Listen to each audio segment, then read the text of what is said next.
नमस्कार, मैं हूँ आपके साथ यशु शुक्ला और बात करेंगे 24 के चुनावी माहौल की। 3 चरण बाकी हैं आम चुनाव के। ऐसे में इंडिया गठबंधन ने अपनी पूरी ताकत झोंक दी है। यूपी में अखिलेश यादव के नेतृत्व में चुनाव मैदान में उतरी कांग्रेस के राष्ट्रीय अध्यक्ष मल्लिकार्जुन खड़गे ने बुधवार को लखनऊ में संयुक्त प्रेस कॉन्फ्रेंस की और उस प्रेस वार्ता के जरिए मोदी सरकार पर हमले करने के साथ ही आरक्षण से लेकर मुफ्त राशन तक की कई घोषणाएं की है। 5वें चरण की वोटिंग से पहले लखनऊ में इंडिया गठबंधन ने पीसी करते हुए दावा किया कि मोदी सरकार की विदाई तय है। 4 जून को इंडिया गठबंधन की केंद्र में सरकार बनेगी। कांग्रेस के अध्यक्ष मल्लिकार्जुन खड़गे ने कहा कि हमारी सरकार आई तो हम गरीबों को 5 किलो की जगह 10 किलो का राशन मुफ्त देंगे। साथ में पीसी कर रहे समाजवादी पार्टी के प्रमुख अखिलेश यादव ने कहा कि 400 सीट से अधिक जीत का दावा करने वाली बीजेपी को जनता 140 सीट पर जीत के लिए भी तरसा देगी। आज आम आदमी पार्टी के संयोजक और दिल्ली के मुख्यमंत्री अरविंद केजरीवाल लखनऊ आए। केजरीवाल ने भी अखिलेश यादव के साथ संयुक्त प्रेस कॉन्फ्रेंस की। बता दें कि जमानत पर जेल से बाहर आने के बाद से केजरीवाल लगातार चुनाव प्रचार में जुटे हैं। इस दौरान उनके निशाने पर सीधे पीएम मोदी हैं। हालांकि आम आदमी पार्टी यूपी में किसी भी सीट पर चुनाव तो नहीं लड़ रही, लेकिन गठबंधन के प्रत्याशियों को समर्थन देने का ऐलान पहले ही कर चुकी है। अरविंद केजरीवाल के जेल में होने के कारण आम आदमी पार्टी के राज्यसभा सांसद संजय सिंह लगातार यूपी में दौरे कर रहे हैं। अखिलेश यादव और राहुल गांधी के साथ संयुक्त जनसभा में भी शामिल हुए। माना जा रहा है कि अब केजरीवाल भी अखिलेश यादव और राहुल गांधी के साथ संयुक्त जनसभाओं में जा सकते हैं। यूपी में 5वें चरण में 20 मई को राजधानी लखनऊ और राहुल गांधी की सीट रायबरेली समेत 14 सीटों पर चुनाव होना है। इसके बाद 6ठे और 7वें चरण में पूर्वांचल के जिलों में 25 मई और 1 जून को मतदान होना है।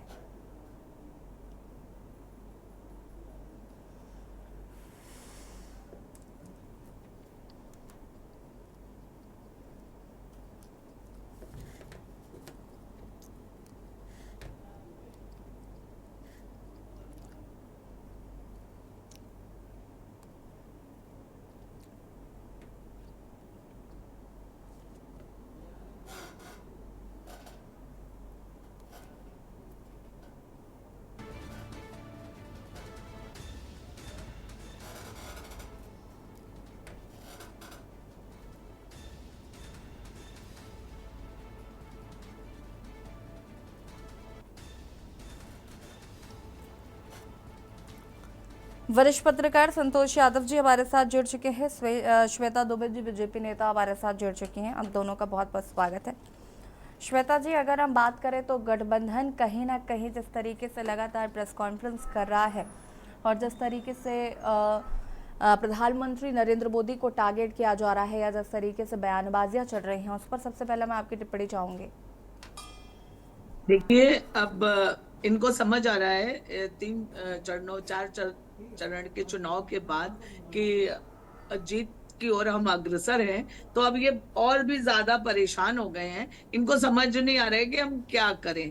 तो ये उल्टे सीधे वादे, अगर आपको यही सब जनता के लिए करना था तो ये आपके मैनिफेस्टो में होना चाहिए था। बीच चुनाव के बीच में तरह तरह के वादे करना, ये क्या बता रहा है? ये आपकी हड़बड़ाहट को बता रहा है कि आप किस ओर जा रहे हैं और जनता का रुझान किस ओर है। ठीक है संतोष यादव जी, अगर हम बात वापस आएंगे आपके पास, आपको सीधे ले चलते दिल्ली जहां पर बीजेपी की प्रेस कॉन्फ्रेंस हो रही है, दिखाते हैं आपको। पिट जाते हैं मुख्यमंत्री आवास पे दिल्ली में, कभी एक सांसद नेत्री पिटती है, तो ये पूछा जाएगा ये जो पाप हो रहे हैं मुख्यमंत्री आवास में, इस पे अरविंद केजरीवाल का क्या कहना है? और चिंताजनक यह है कि जिस पे अरविंद केजरीवाल को कार्रवाई करनी थी, वो उनका जुड़वा भाई बनके अपराध में साथ साथ घूम रहा है। तो बड़ा निराशा हुई ये देख के कि अरविंद केजरीवाल ने स्पष्ट कर दिया है महिला सम्मान के लिए उनके पास कोई जगह नहीं है, कोई प्रतिबद्धता नहीं है कि वो कार्रवाई करे। और धन्यवाद देना चाहूंगा मीडिया का। मीडिया ने बड़ी ईमानदारी से जज्बा दिखाते हुए सवाल पूछा उन्होंने कहा कि स्वाति मालीवाल जी के साथ जो हुआ उस पर आपको क्या कहना है। तो अरविंद केजरीवाल घबरा से गए, हवाइयां उड़ गईं, उनको समझ में नहीं आया मैं क्या कहूं। और संजय सिंह ने तुरंत माइक अपनी तरफ लिया और अनर्गल इधर उधर की बातें करने लगे, लेकिन एक बार एक शब्द यह नहीं निकला कि स्वाति मालीवाल जी को न्याय होगा, त्वरित कार्रवाई होगी, ऐसा पीए सस्पेंड होगा, कंप्लेंट आम आदमी पार्टी की तरफ से जाएगी, एफआईआर होगी और पुलिस तो अपनी कार्रवाई करेगी। लेकिन सवाल यह उठता है, क्या स्वाति मालीवाल जी को जबरन दबाव बना के कहीं पे रखा हुआ है? सवाल यह उठता है, क्या इस गुंडागर्दी का जो घर बना हुआ है अरविंद केजरीवाल का, यहां पर अरविंद केजरीवाल के ही इशारे पर उनके पीए ने हाथापाई करी है, गाली गलौज किया। और अगर खंडन हो जाता तो अरविंद केजरीवाल कम से कम यह कह सकते थे कि ऐसा नहीं हुआ है, या हुआ है तो कार्रवाई होगी, लेकिन वो भी नहीं हुआ। भ्रष्टाचारी जेल सीएम, बेल सीएम बनता है, 4 जून को फेल सीएम बनेगा, लेकिन डरपोक सीएम। एक तरफ आदरणीय प्रधानमंत्री श्री नरेंद्र मोदी जी प्रतिबद्ध हैं महिला सम्मान, महिला सशक्तिकरण, संविधान का संशोधन करके आरक्षण देंगे, महिलाओं को मुख्य धारा में जोड़ेंगे। दूसरी तरफ ये घमंडिया गुट, और घमंडिया गुट क्यों कहता हूं, वहां पे पंचर साइकिल, फटा टायर, अखिलेश यादव बैठे थे, उनसे पूछा गया, उन्होंने कहा ये इतना जरूरी नहीं है, और भी बहुत जरूरी बातें हैं करने के लिए। महिला सम्मान जरूरी नहीं है क्योंकि लड़के हैं, लड़कों से गलती हो जाती है, महिला सम्मान की चिंता इन्हें है नहीं। और ये जो जहरीली सोच है, इसीलिए मैंने आपसे कहा, भ्रष्टाचार की बोतल में महिला सम्मान का दम घोट के शराब परोस रहे थे, और दोनों नेताओं ने एक शब्द नहीं कहा कि स्वाति मालीवाल जी को न्याय मिलेगा, त्वरित कार्रवाई होगी, हम शर्मिंदा हैं, हम माफी मांगते हैं हर महिला से। यह किसी के साथ भी नहीं होना चाहिए था। और एक स्वस्थ परंपरा को आगे बढ़ाया है तो भारतीय जनता पार्टी ने बढ़ाया है।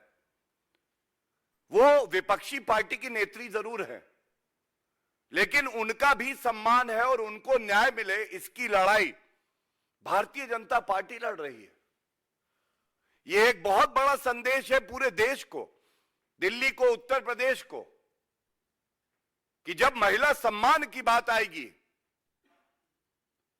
तो दलगत राजनीति से ऊपर उठकर अगर कोई पार्टी खड़ी रहेगी तो वो भारतीय जनता पार्टी है। और मीडिया ने दिखाया, पुलिस जनरल डायरी होती है, जब ये कॉल बताया जा रहा है स्वाति मालीवाल जी के मोबाइल से ही किया गया, तो ये नोट किया जाता है, ये विधिक प्रक्रिया है। उसमें एक लाइन बड़ी आवश्यक है आपके संज्ञान में लाने के लिए। लिखा है, लेडी कॉलर बोल रही है कि मैं अभी सीएम के घर पर हूं, उन्होंने अपने पीए वैभव कुमार से मुझे बुरी तरह पिटवाया है। नोट किया जाए, उन्होंने अरविंद केजरीवाल, क्योंकि पीए तो उन्हीं के हैं, बात तो उन्हीं की सुनेंगे, और कोई तो उन्हें निर्देश दे नहीं सकता है। तो ये जो उन्होंने आया, मतलब अरविंद केजरीवाल, ऐसा प्रतीत होता है ये। जी हाँ, तो वार पलटवार का सिलसिला जारी है। आज आपको बता दें कि संयुक्त प्रेस कॉन्फ्रेंस में अरविंद केजरीवाल, अखिलेश यादव और संजय सिंह शामिल हुए थे और उसके बाद से अब बीजेपी की प्रेस कॉन्फ्रेंस हुई, जिसमें अरविंद केजरीवाल पर जमकर इशारा साधा गया। साथ ही साथ उन्होंने कहा कि महिला के सम्मान को विपक्ष नहीं समझती है। आज हम इसी मुद्दे पर चर्चा करेंगे। मेहमान हमारे साथ लगातार बने हुए हैं और संतोष यादव जी, वार पलटवार का सिलसिला जारी है, जहां एक और आज संयुक्त प्रेस कॉन्फ्रेंस हुई, कल भी एक प्रेस कॉन्फ्रेंस थी जिसमें मल्लिकार्जुन खड़गे शामिल हुए थे और आज अरविंद केजरीवाल शामिल हुए और सत्ता पक्ष को जमकर घेरने की कोशिश हुई। तो वहीं अब बीजेपी की प्रेस कॉन्फ्रेंस में जहां पर जिस तरीके से महिलाओं को आधार बनाकर केजरीवाल को घेरने की कोशिश की गई है, क्या कुछ कहना है इस पर? देखिए, महिला का सम्मान सर्वोपरि है और महिलाओं का सम्मान प्रत्येक पार्टी करना चाहिए। लेकिन जो लोग महिला सम्मान की बात कर रहे हैं, उन्होंने कभी अपने गिरेबान में झांक कर ये देखा? पिछले वर्ष चुनाव में, ब्लॉक प्रमुख के चुनाव में, एक महिला की सरेआम साड़ी खोल दी गई थी, उसको वोट नहीं डालने दिया गया था। उस समय कोई नहीं बोल रहा था। किसने एफआईआर कराई? जहां तक स्वाति मालीवाल का मामला है, चूंकि बहुचर्चित है और मुख्यमंत्री के आवास के ऑफिस में मारपीट हुई, है बड़ी ही निंदनीय बात है। देखिए, सत्ता विपक्ष एक दूसरे पर आरोप प्रत्यारोप तो लगाते शुरू से परंपरा चली आ रही है, आप भी जानते। लेकिन कभी इन लोगों ने अपने एक दूसरे के गिरेबान में झांक कर कहा है? आप उठा के देख लीजिए, कोई भी मामला हो, उत्तर प्रदेश में कितनी महिलाओं के साथ अत्याचार हो रहा है, पुलिस के अधिकारी सुन नहीं रहे, मामले दबाए जा रहे हैं। कानपुर का पुलिस कमिश्नर कह रहा है हत्याएं हो रही हैं कस्टडी में, वो बोल रहे हैं कि एडीसीपी सीपी क्या कर रहे हैं। अब आप बताइए, इससे शर्म की बात और क्या हो सकती? महिला मारी जा रही, हत्याएं हो रही हैं चौकी के अंदर, पत्रकारों के मर्डर हो रहे हैं और बीजेपी लाइन ऑर्डर की बात कर रही है। महिला सम्मान तो जरूरी है, महिला सम्मान होना अति आवश्यक है, सभी पार्टियों को करना चाहिए। लेकिन अपने गिरेबान में भी झांक के कहना चाहिए कि हमारे पार्टी ने भी विपक्षी पार्टियों के साथ क्या अत्याचार किया। ये तो आम बात है, सत्ता पक्ष विपक्ष और एक दूसरे। जहां तक धार की बात है, दोनों पार्टियां परस्पर एक दूसरे के ऊपर जमकर वार कर रहे हैं और वार करना भी चाहिए। राजनीतिक अखाड़ा इसी को कहते हैं। और जो लोग हवा में उड़ रहे हैं, चाहे वो सपा इंडिया गठबंधन हो, चाहे भाजपा हो, चाहे बसपा हो, बसपा की तो खैर बात छोड़ दीजिए, उसका तो अस्तित्व ही खत्म हो गया। दो पार्टियां मेन है। इंडिया गठबंधन कितनी हावी हो पाएगी बीजेपी पे, ये तो 4 जून को समाप्त पता चल जाएगा सभी को। और भाजपा को भी 400 का जो नारा है, ये भी अब की पता चल जाएगा। 400 पार होते हैं कि 40 पार होते हैं कि 175 पार होते हैं। ये तो समय वक्त की बात है, अभी इस पे कुछ कहना उचित नहीं होगा। और आप जो वार की बात कर रही हैं, देखिए, वार तो सभी करते हैं अपने अपने बचाव में। वो उनको चोर कहेंगे, वो उनको चोर कहेंगे, और चोर चोर मौसेरे भाई सब हैं। किस पार्टी में भ्रष्टाचारी नहीं है, हमको बताइए। सपा में भी हैं, भाजपा में भी हैं, बसपा में भी हैं, सबकी कुंडली खंगाल लीजिए। हमारे पास कुंडली है, कहें अगर ये, तो मैं इनको दिखा दूं पूरी। आपने क्या किया? कितनी महिलाओं के संग बलात्कार हुआ? आपका कौन सा मंत्री उनके घर चला गया? कौन सा आपने अनुदान प्रदान कर दिया? कौन सा उस महिला की सुरक्षा प्रदान कर दी? कौन से पुलिस कमिश्नर को आपने हटा दिया? जो आप महिला सशक्तिकरण की बात कर रहे हैं, ये बात तो सही है। भाटिया जी बोल रहे हैं महिला का सम्मान होना चाहिए, बिल्कुल होना चाहिए। लेकिन उनको अपने गिरेबान में झांक कर ये देखना चाहिए कि जिन महिलाओं का पूल में संतोष यादव जी, प्रमुख वापस आएंगे आपके पास। शिवा शर्मा जी हमारे संवाददाता लखनऊ से हमारे साथ जुड़ चुके हैं और प्रखर श्रीवास्तव, आप प्रवक्ता, हमारे साथ जुड़ चुके हैं। शिवा शर्मा जी, सबसे पहले आपका रुख कर लेते हैं। अगर हम बात करें तो आज प्रेस कॉन्फ्रेंस हुई, क्या कुछ खास रहा इस प्रेस कॉन्फ्रेंस में? और जिस तरीके से अरविंद केजरीवाल आज सत्ता पक्ष पर जमकर बरसते नजर आए, और क्योंकि यूपी में आम आदमी पार्टी किसी भी सीट पर चुनाव नहीं लड़ रही है, लेकिन कहीं ना कहीं जिस तरीके से गठबंधन की बात हो रही है, तो वो साथ देती हुई जरूर नजर आ रही है अखिलेश यादव का।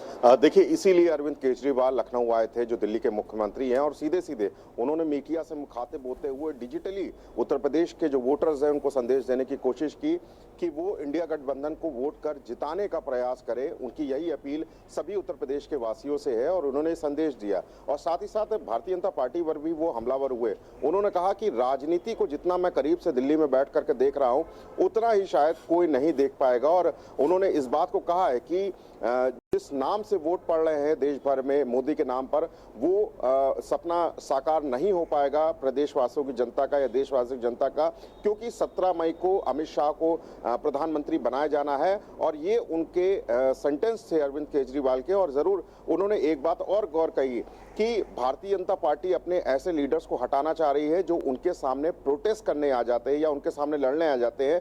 ऐसे उन्होंने तमाम उदाहरण जो है वो गिनाए और उन्होंने कहा कि मुख्यमंत्री योगी आदित्यनाथ को भी उत्तर प्रदेश के सीएम पद से हटाया जाना है, जिसके लिए कवायद चल रही है। क्योंकि उन्होंने पिछली बार प्रेस कॉन्फ्रेंस करके भी दिल्ली के अंदर बोला था, उन्होंने कहा इस बात का जवाब पॉलिटिकल पार्टीज की तरफ से बिल्कुल नहीं आया है। कोई भी भारतीय जनता पार्टी का नेता या प्रवक्ता इस बात को बोलने के लिए तैयार नहीं है, क्योंकि उत्तर प्रदेश में मुख्यमंत्री के आगे कुछ भी बोलना किसी को सही नहीं लगता है। थोड़ा सा डर होता है, थोड़ा सा भयभीत होते हैं लोग। इसलिए ये जो इनकी प्लानिंग है भाजपा के लोगों की, वो एक हाई प्रोफाइल के तहत चल रही है। तो तमाम चीजों को बोलते हुए संयुक्त प्रेस कॉन्फ्रेंस में अरविंद केजरीवाल ने भारतीय जनता पार्टी पर हमलावर हुए हैं, तमाम एजेंडों का उन्होंने खुलासा किया है। और साथ ही साथ अखिलेश यादव ने भी कहा है कि भारतीय जनता पार्टी की कई सीटें, कई राज्यों में कई सीटें कम होती नजर आ रही हैं और इस बार 220 से भी कम सीटें, ये अरविंद केजरीवाल ने भी कहा और अखिलेश यादव ने भी कहा कि देश भर में 400 पार का जो नारा है वो इस बार बीजेपी का फेल हो जाएगा और 220 से कम भी सीटें आएंगी और इंडिया गठबंधन इस बार पूरी तरीके से जीतेगा।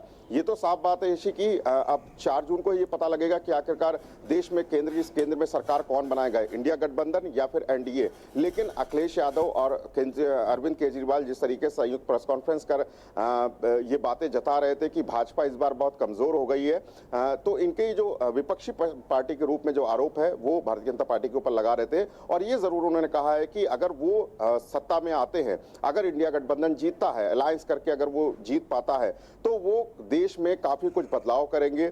कल जैसा कि अखिलेश यादव ने मल्लिकार्जुन खड़गे के साथ प्रेस कॉन्फ्रेंस करी थी, उन्होंने कहा 10 किलो राशन मुफ्त देंगे। आज उन्होंने कहा है कि हम जो भी समस्या होगी प्रदेशवासियों की, देशवासियों को, वो सारी समस्याओं को खत्म करेंगे। वापस आएंगे शिवा शर्मा जी। प्रखर श्रीवास्तव हमारे साथ आम आदमी पार्टी के प्रवक्ता जुड़े हुए हैं। प्रखर, अगर हम बात करें तो आज जैसी जानकारी मिल पा रही है कि आप भी इस प्रेस कॉन्फ्रेंस में मौजूद थे और अभी थोड़ी देर पहले गौरव भाटिया ने प्रेस कॉन्फ्रेंस की और स्वाति मालीवाल के मुद्दे पर उन्होंने केजरीवाल को घेरने की कोशिश की। महिला सशक्तिकरण को लेकर उन्होंने सवाल उठाया। उन्होंने कहा कि महिला सांसद के साथ मारपीट की गई और उसके बावजूद भी केजरीवाल चुप रहे। आम आदमी पार्टी को कोई पछतावा नहीं है। तो एक और जहां आप भी महिला सशक्तिकरण की बात कर रहे हैं, दूसरी तरफ बीजेपी आप पर ही वार कर रही है, इसे कैसे देख रहे हैं? देखिए, सबसे पहले आपको नमस्कार, आपके सभी दर्शकों को मेरा नमस्कार। देखिए, गौरव भाटिया जी की मैंने अभी प्रेस वार्ता सुनी तो मुझे ऐसा एहसास हुआ कि जैसे भारतीय जनता पार्टी का कोई भी प्रवक्ता होता है ना, भारतीय जनता पार्टी का कोई भी प्रवक्ता होता है ना, जब कुछ अपना व्यक्तित्व पेश करता है तो ऐसा आभास होने लगता है कि डाकू गब्बर सिंह अहिंसा पे प्रवचन दे रहा हो। देखिए, जब भाजपा बात करती है महिला सशक्तिकरण की तो मुझे याद आने लगता है वो हाथरस का कांड, मुझे याद आने लगता है वो मणिपुर जिसमें एक हमारे सैनिक की बीवी को नंग अवस्था में परेड कराई गई थी। वो दृश्य मुझसे भूले नहीं जाते हैं। किस प्रकार से एक वो सैनिक कह रहा था रोते रोते कि मैंने अपने देश की सीमा की रक्षा तो कर ली, भारत माता की रक्षा कर ली, मगर मैं अपनी घर के अपनी बीवी की इज्जत नहीं बचा पाई। भारतीय जनता पार्टी अगर महिला सशक्तिकरण की कभी बात करे तो पहले, सबसे पहले चुल्लू भर पानी में उनको डूब मरने का काम करना चाहिए। घंटों घंटों आदरणीय प्रधानमंत्री नरेंद्र मोदी जी मन की बात करते हैं और मणिपुर में मां उनसे मां नहीं निकलता मणिपुर का। वीरेंद्र सिंह का इस्तीफा नहीं ले पा रहे। श्वेता दुबे जी, और क्या कहना है इस पर? अनम्यूट कीजिए श्वेता दुबे जी, अनम्यूट कीजिए। आवाज नहीं आ रही थी, तो इसलिए कुछ क्लियर नहीं हुआ कि इन्होंने क्या बोला है। आवाज वो वॉल्यूम बहुत कम है इनका, इस वजह से। श्वेता जी, प्रकाश श्रीवास्तव जी कह रहे हैं कि आप खुद महिला का सम्मान नहीं करते हैं और आरोप लगा रहे हैं केजरीवाल पर। मतलब हम महिला का चलिए मान लिया कि हम महिला का सम्मान नहीं करते हैं, तो केजरीवाल जी भी नहीं करेंगे। और राज्यसभा सांसद हैं उनकी पार्टी से, पूर्व महिला आयोग की सदस्य रही हैं। जब वही सुरक्षित नहीं है तो इस देश की बाकी नारी, सामान्य एक उससे आने वाली महिला कितनी सुरक्षित होगी, इसका जवाब आप पार्टी को देना चाहिए। ये अगर हमारे ऊपर आरोप लगा के खुद इसके उससे बच नहीं सकते हैं, ये इनका दायित्व है, इनकी जिम्मेदारी है कि उस दिन क्या हुआ था, क्यों हुआ, और उसका दोषी जो है उसको सजा मिलनी चाहिए। और जब ये बात पूछी गई प्रेस कॉन्फ्रेंस में, तो अखिलेश जी ने भी उसकी कोई निंदा नहीं की। क्या मतलब ये सब लोग एक हो गए हैं, इनकी नजर में महिलाओं का सम्मान कुछ ये भी नहीं बेशर्मी है। है, बेशर्मी है, बेशरम है, ये सब बेशरम है। प्रकाश श्रीवास्तव जी, देखिए, मैंने आपके सम्मानित चैनल पर मणिपुर जैसी घटना मैंने बताई। जो पीड़ित पक्ष था, पीड़ित पक्ष चीख चीख क्या कह रहा था कैमरे पे, ऑन कैमरा पे कह रहा था वो आप पार्टी भी करेगी। मैं अपने दूसरे की भारत गलती को माता की तो अपने रक्षा हाथ कर में ली, बना रहे हैं। भारत माता की मैंने रक्षा कर ली, मगर अपने घर की बड़ी बड़ी बातें, बड़ी बड़ी क्या बातें, वीरेंद्र कट्टर सिंह का उन्होंने ईमानदार। इस्तीफा लिया? मणिपुर पे वीरेंद्र सिंह से, ये निर्वाचित मुख्यमंत्री, तीन बार के लोकप्रिय मुख्यमंत्री, निर्वाचित मुख्यमंत्री, उससे इस्तीफा लेने की बात करने लगते हैं। वीरेंद्र सिंह जो मुख्यमंत्री है, मणिपुर में इतनी शर्मसार घटना होती है। मणिपुर से दिल्ली नहीं आ पा रहे हैं, इनका पूरा मंत्रिमंडल जेल में बैठा हुआ है, ये दूसरे के ऊपर उंगली उठा रहे हैं, शर्म की बात है। ये कि बेशर्मी की प्रकाष्ठा देखिए आप, बेशर्मी की प्रकाष्ठा देखिए। इनसे कहिए, तो खुद बेशर्म है, वो दूसरों को बेशर्मी की पराकाष्ठा बता रहा है। इनसे आप वाह। कहिए कि ये मणिपुर जैसी बीरेन्द्र सिंह जो इनके मुख्यमंत्री हैं, मालीवाल की इसके बात बारे हो में रही क्या है, उस पे बोलेंगे बात ये? करिए। ये मणिपुर चले गए हैं, मुद्दों से भटकाना। प्रकाश श्रीवास्तव जी, मणिपुर में बताइए। प्रकाश श्रीवास्तव जी, प्रकाश श्रीवास्तव जी, गौरव भाटिया ने जो प्रेस कॉन्फ्रेंस की उसमें सवाल उठाया है, स्वाति मालीवाल कहाँ है? और संदेश खाली के बारे में नहीं बोल रहे हैं। श्वेता जी, केवल एक मणिपुर के सेकंड बारे में रुकिए, बोल रहे आप हैं। क्यों अब मणिपुर से संदेश खाली पहुंच रही है? रुक जाइए जरा, दिल्ली में ही रहिए। मैं आपको मैं बहुत विनम्रता पूर्वक आपको बताना चाहता हूँ। आदरणीय सांसद संजय सिंह जी ने प्रेस कॉन्फ्रेंस करके सारे पत्रकार बंधुओं, मीडिया बंधुओं को बता दिया कि वो उस दिन क्या ऐसी घटना घटी। दूसरा, मैं बहुत स्पष्ट करना चाह रहा हूँ एक बार फिर से, देखिए, ये हमारा घर का और हमारे आंतरिक मामला है। हमारे दोनों सदस्यों से आपस में बातचीत चल रही है, और जहाँ जो हमारे ये आंतरिक मामला है, अगर संतोष यादव जी, अंतिम टिप्पणी आपकी लूंगी मैं। संतोष यादव जी, ये मारपीट करें महिला के साथ और फिर कहें मेरे परिवार का मामला है, इस शर्म की बात है भाई। अरे भाई, भाजपा पे आरोप लगाने से पहले अपने भी देख लो, जहां बातचीत हो रही है उस मुद्दे पे बात करो। भाई, उसको मारा आप लोग सामूहिक रूप से, पूरा देश देख रहा, मीडिया पूरा देश देख रहा, कितनी शर्म की बात है। वो महिला कहाँ है, उस पे क्या कार्रवाई किस तरीके से आपने, मारपीट हुई है किस तो तरीके से आपने क्या की? आप हमारे चैनल की बीवी के साथ जो घटना घटित हुई है, प्रकाश श्रीवास्तव जी, आपने होल्ड उसे ऑन। प्रकाश श्रीवास्तव जी, रुक जाइए जरा। संतोष जी फटाफट अपनी बात को पूरा करेगा। महिला का सम्मान सर्वोपरि है। श्वेता दुबे जी कह रही थी आप मणिपुर चले जाइए, चाहे लंका चले जाइए, ठीक है, उन्होंने गलती की तो क्या आप भी गलती करेंगे? संतोष जी, लेकिन मुझे ऐसा लगता है महिलाएं कहीं की भी हों, वो महिला ही रहती हैं और इज्जत सम्मान पाने का हक सबको है। तो अगर आप मणिपुर की बात करते हैं तो आपको दिल्ली की बात करनी पड़ेगी, और अगर आप राजस्थान की बात करते हैं तो आपको फिर मध्य प्रदेश, हरियाणा की भी बात करनी पड़ेगी। तो महिलाएं कहीं भी रहें, वो महिला ही रहेंगी, और उनके सम्मान की रक्षा करना सभी राजनीतिक दलों का और व्यक्तिगत सभी का फर्ज बनता है। खैर, आप सभी का बहुत बहुत शुक्रिया चर्चा में शामिल होने के लिए। और 2024 के चुनावी माहौल में अगर हम बात करें तो जिस तरीके से विपक्षी गठबंधन लगातार सत्ता पक्ष पर हमलावर नजर आ रहा है, साथ ही साथ गठबंधन की जो एकता है वो भी कहीं ना कहीं लगातार प्रेस कॉन्फ्रेंस के जरिए दिखाने की कोशिश की जा रही है। फिलहाल खास पेशकश में इतना ही। देखते रहिए के न्यूज़ इंडिया। नमस्कार। आप देख रहे हैं के न्यूज़, खबरों का सारथी।